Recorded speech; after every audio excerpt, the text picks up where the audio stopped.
Seja ES, seja o Espírito Santo que cresce. Olá, seja muito bem-vindo ao videocast do Movimento CGS. E hoje a gente fala de uma indústria em franco crescimento e que quer expandir as fronteiras, sair aqui do Espírito Santo e ganhar o mundo todo, que é a indústria moveleira.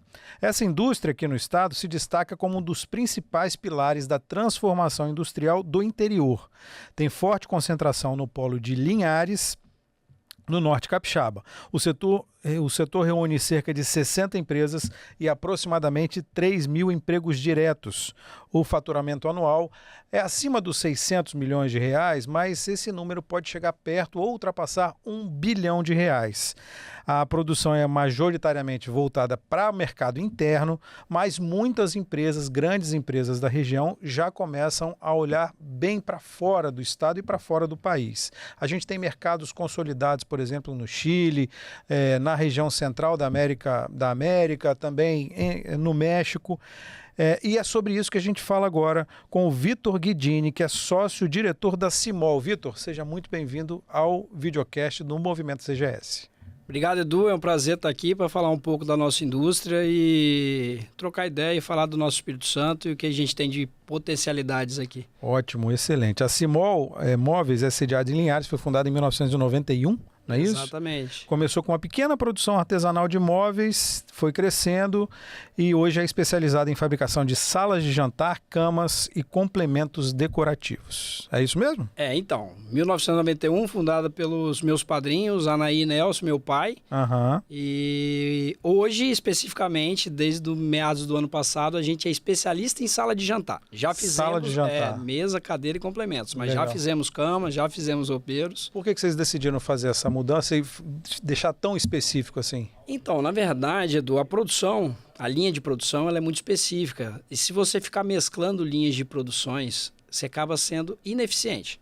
Então, a gente vinha fazendo esse estudo há um bom tempo, eu, meu pai, minha tia, e essa linha de quarto demonstrou pra gente que a gente, por mais que ela representaria 20% do nosso faturamento, ela deixava a nossa fábrica ineficiente. E aí nós tomamos a decisão no final de 2024, uma decisão difícil, tirar 20% do faturamento e se transformar em especialista em sala. Mas demonstrou agora, o final de 25 e esse início de 2026, que a nossa decisão foi acertada. Aproveitando que você está falando em eficiência e puxando muito mais para o setor moveleiro de uma forma geral, como é que você vê posicionada a indústria moveleira no Espírito Santo em relação ao mercado nacional e internacional e como é que essa eficiência faz diferença no final das contas? Qual é a preocupação que o setor moveleiro tem com essa eficiência hoje? O que você vê de preocupação com essa eficiência hoje?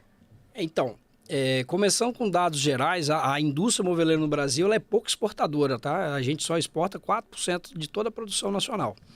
Só que tem mercado para ser ampliado e buscado nesse mundo tão grande que a gente vive, né?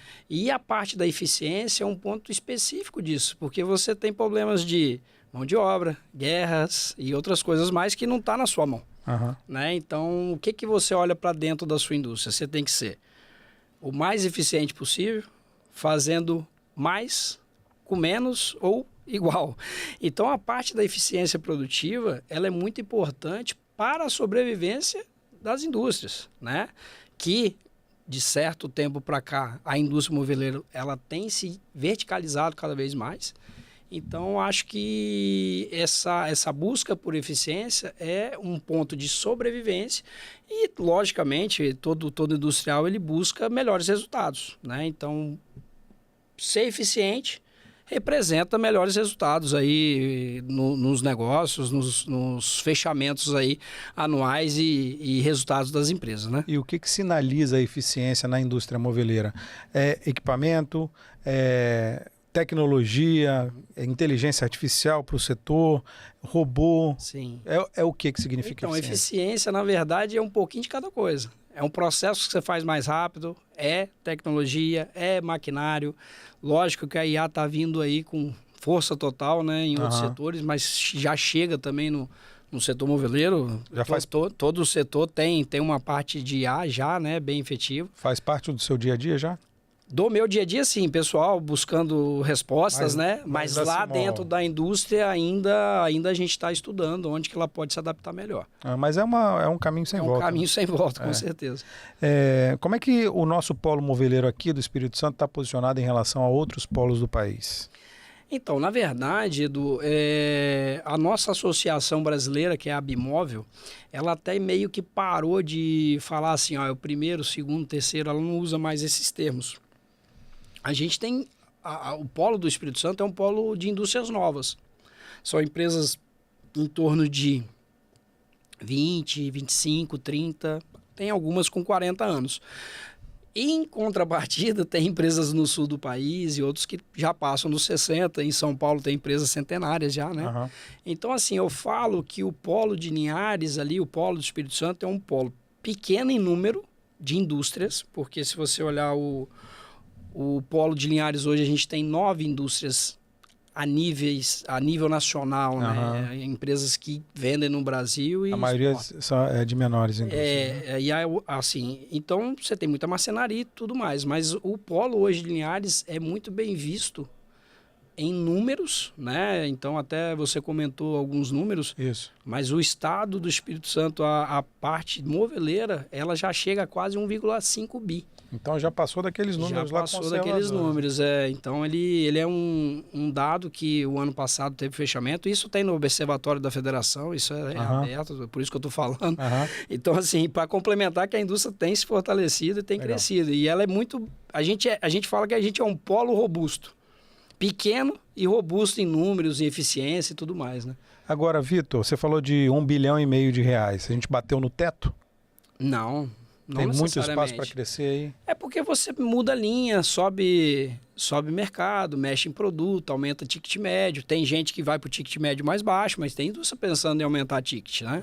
Isso é um fato. Então, isso foi feito há um ano atrás, né? Fechamento de 25. Esse ano, por mais que esteja um ano desafiador, vamos falar assim, mas a gente como empresário tem que pensar em crescer, se desenvolver e buscar o lucro que a gente deseja lá na meta. Mas todo empresário fala, não, é um ano desafiador, mas aí falaram isso em 2024, o ano bombou. Fala, não, 2025 é um ano desafiador, principalmente por causa do resultado de 24. 25 foi um dos melhores anos da história para vários setores. E aí você chega falando, 2026 vai ser um ano desafiador também.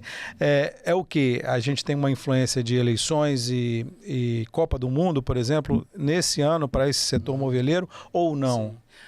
Eu acho que o cenário que você colocou na mesa, eu acho que ele influencia todos os setores, né? Mas eu acredito que o empresário brasileiro, ele aprendeu a viver na crise.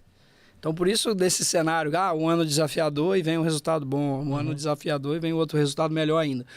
Mas, assim, a gente está com muito pé no chão, tá? Então, quando eu falo, minhas metas foram feitas e tudo mais, mas foi muito pé no chão e enxergando a estratégia que a empresa tem. E isso eu estou falando da minha empresa, mas eu acredito que todo empresário ele olha os caminhos que ele pode crescer, que seja 1% naquele canal, 2% naquele outro, melhora o ticket médio ali, e aí no final ter chega num resultado melhor aí no final do ano. Mas, lógico, a eleição, Copa, preocupa um pouco a gente, né? Questão de consumo, porque se você for olhar, o móvel, ele é algo supérfluo. O cara deixa de comprar uma mesa e uma cadeira para comprar uma televisão ou um sofá, exemplo, né?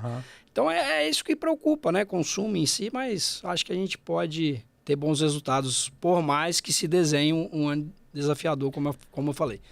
E do ponto de vista de qualidade, como é que você vê a qualidade dos móveis produzidos no Espírito Santo e que tipo de preocupação você tem na Simol com qualidade? Porque a gente sabe que tem móveis voltados para com materiais mais frágeis, menos robustos. A gente sabe que tem móveis com materiais mais robustos, mais duráveis. Como é que você vê a qualidade do produto feito aqui no Espírito Santo?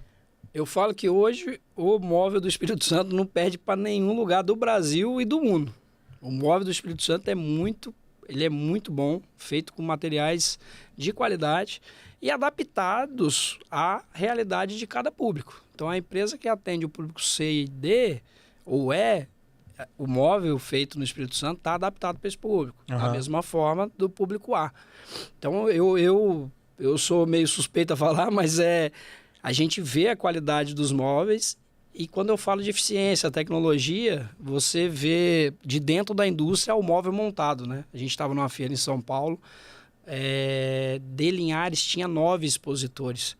E se você olhar os nossos estandes e os estandes dos fabricantes do restante do país, você percebe que o nosso móvel não perde para ninguém também. A qualidade efetiva demonstrada de dentro da fábrica para uma exposição que a gente estava em São Paulo semana passada. Essa semana, né? Qual o papel da tecnologia no meio disso tudo, Vitor? Como é que a tecnologia é importante até para manter... A gente está falando de uma empresa de 30 anos, né? 35. 35 anos. Como é que a tecnologia é importante para manter esse padrão de qualidade, não deixar que a marca, a sua indústria, perca o recall, perca a aura de credibilidade? Como é que a tecnologia, como é que você emprega a tecnologia nisso? Então, cara, meu pai é um grande influenciador nessa questão de ele sempre falou o seguinte: se você não troca 1 ou 2 máquinas a cada ano, seu parque fabril vai ficar obsoleto. E aí, ficando obsoleto, você não vai atingir novos mercados. Quando chegar uma oportunidade de uma exportação, aí você vai precisar de uma máquina que você não tem. Então, a tecnologia, Edu, ela entra para complementar a estratégia do empresário. A estratégia de estar sempre aberto a novos mercados. Porque mercado, a oportunidade, tem aquele velho ditado, né? O cavalo selado vai passar. E se você não estiver preparado com um parque fabril atualizado, tecnológico e com possibilidades de acessar aquele novo canal, você perdeu a oportunidade de evoluir. Então, acho que o empresário ele tem que olhar muito a tecnologia. Ele não precisa estar todo ano botando a melhor máquina, aquilo tudo, mas ele tem que estar atento e fazer o custo-benefício. Então, se ele vê que naquele momento ele deseja aquela máquina, talvez naquele momento não seja, mas ele tem um desejo, então ele tem que sempre ficar desejando máquinas mais tecnológicas que influenciem no processo. E a tecnologia em si não é só máquina. Você parar e olhar o processo, e se você colocar uma esteira automatizada que você ganhe meio segundo, você já está ganhando. Então, tecnologia não é só maquinário, também é você olhar para o processo, qualquer coisa que você muda, que você ganhe, você está inovando dentro do seu processo, entendeu? Falando disso, e aproveitando que você está falando disso, como é na indústria moveleira o desafio da mão de obra? Todo mundo reclama da mão de obra no Espírito Santo hoje. A gente vive um cenário de pleno emprego praticamente, o último índice aponta 2,5% de desemprego no estado, o segundo menor do país, e a gente tem uma dificuldade enorme, todo mundo fala de uma dificuldade enorme de contratar. Sim. Tanto funcionários com níveis mais básicos até funcionários com níveis mais altos. Como é que vocês encaram essa dificuldade e o que isso significa para vocês? Então, tem uma fala que o Paulo Baraona da Federação fala sempre, o presidente. Ele fala o seguinte: vocês estão reclamando de emprego, de geração, mas o que vocês estão fazendo para aproximar dessa geração, para entender? E aí eu uso muito essa fala porque, além da CIMOL, eu estou como presidente do Sindimol, que é o nosso sindicato patronal. E uma coisa que a gente... É porque assim, não adianta você não fazer nada. Que seja uma sementinha que você coloque, você tem que fazer alguma coisa para entender essa geração nova. Ver como é que você vai aproximar ela para a sua indústria, né? Então, a gente lançou lá o projeto Crescer na Indústria Moveleira, onde a gente fala dos nossos potenciais, oportunidades e tudo mais. Mas, lógico, que a parte que a gente está fazendo é uma sementinha. E a questão do trabalho, eu vejo muita parte geracional. E também a gente vê benefícios, né? Que eu não sou contra, mas ele deveria ser mais critérios, ter mais critérios. De repente uma porta de saída também. Uma porta de saída, emprego, porque, cara, emprego dignifica a pessoa, né? Ele sair de casa, ir lá, buscar sua renda. Então, acho que essa parte em nosso país, ela é falha, né? Ela precisa melhorar, mas eu não sou contra, mas precisa melhorar. Aproveitando que você acaba se envolvendo muito mais com as coisas do setor moveleiro, o que você acha que o setor capixaba, onde você acha que precisa avançar para ganhar mais competitividade, para atrair mais empresas? O que você acha que tem que ser feito? Então, Edu, acho que o Estado do Espírito Santo, ele é um estado que está no caminho certo, né? A gente está vendo investimentos de logística, né? Portos saindo aí, efetivo, ferrovia e tudo mais. Então, o Estado está no caminho certo. Pena que demora muito para fazer obras estruturais da forma que está sendo feita, né? Então, por exemplo, o Porto da Imetame, ele vai ajudar muito o norte do estado. Por exemplo, eu já mandei container para o Rio porque não tinha rota de navio. É o que normalmente acontece. Acontece. Né? Então, eu acredito assim que movimentos, tanto no privado como no público, o Estado do Espírito Santo tem feito o dever de casa. Lógico que precisa mais, só que é um longo prazo. Então, acho que tem que pensar no futuro e continuar nesse caminho que está desenhado aí nos próximos 5 anos aí para o Estado, né? E tem que evoluir para 10, para 15 e assim sucessivamente. Você acha que você está numa região ideal hoje para o seu negócio? Linhares, norte do estado, a gente sabe que tem benefícios fiscais, tem essa nova possibilidade de um hub logístico aí na região de Linhares, Aracruz, principalmente Aracruz. A gente tem o Parque Log, que é uma iniciativa do governo do estado para melhorar justamente a infraestrutura da região. Você acha que você está no lugar ideal? Hoje é o lugar ideal para você? Então, para a indústria moveleira, a gente acha que não, porque a gente está longe dos produtores, né? Então, como a gente fala em setor, a gente fala muito em adensamento de cadeia. Mas o lugar que a gente está lá, está efetivado. Eu não penso em mudar a empresa de lugar até então, pelo menos nos próximos 10 anos, não tem nenhuma estratégia. Lógico que a gente olha o todo, né? Então você vê o Paraguai com vários benefícios, tem que olhar, tem que ir lá olhar, ouvir, não quer dizer que você vai sair. Mas eu falo, a indústria moveleira, ela está longe dos parques produtores, igual São Paulo, Rio Grande do Sul. Então, uma coisa que ajudou muito a indústria lá atrás foi a Placas do Brasil, lá em Pedro Canário, né? É uma das... Pedro Canário ou São Mateus? Pedro Canário e Pinheiros ali. Sei. Entre os duas cidades. E foi um investimento que é 100% capixaba, né? E ajudou muito a nossa indústria moveleira no estado. Só que igual a Placas tem. Aí tem papelão, tem vários outros insumos, né, que não tem aqui. Então, a gente... Não é que eu falei no lugar errado, mas hoje a gente teria mais benefícios não, mais questões de insumos, eu falo. Porque o estado tem benefício, né, e todos sabem, tem a Sudene também, que chega até Aracruz, que ajuda bastante. Mas aí, se a gente pensar nessa estrutura logística toda que está se construindo, é muito mais fácil atrair esses produtores de insumos para essa região, né? E é um trabalho que a gente faz, né? Toda vez que a gente está numa feira, que vem um fornecedor, vamos para lá, exatamente. Legal. A Simol tinha que ser capixaba? Tinha que ser. Tinha que ser capixaba? Tinha que ser, porque meu pai e minha família nasceu em Linhares, são de Linhares, e a gente está até comunicando, a gente comunica fazer sentido, né? Se faz sentido para você é Simol, e a gente coloca mais capixaba, mais sentido.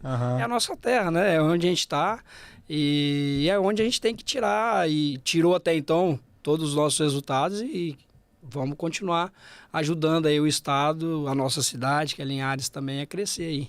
E você acha que a Simol só tem esse tamanho hoje porque está aqui no Espírito Santo? Como é que você vê esse ambiente de negócios hoje? Falamos muito de ambiente de negócios aqui. Sim, mas como é que você vê agora o ambiente de negócios que a gente vive hoje, depois de ter passado? A gente vem passando por uma estruturação aqui no estado, pelo menos 20 anos aí, né? Sim.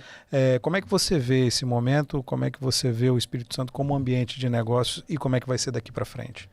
Igual eu falei, né? Eu acredito que o Espírito Santo nos últimos 20 anos foram totalmente assertivos aí. Eu acho que acertaram, vamos falar aí, o campo político, estrutural, ajustaram, botaram o Espírito Santo no caminho.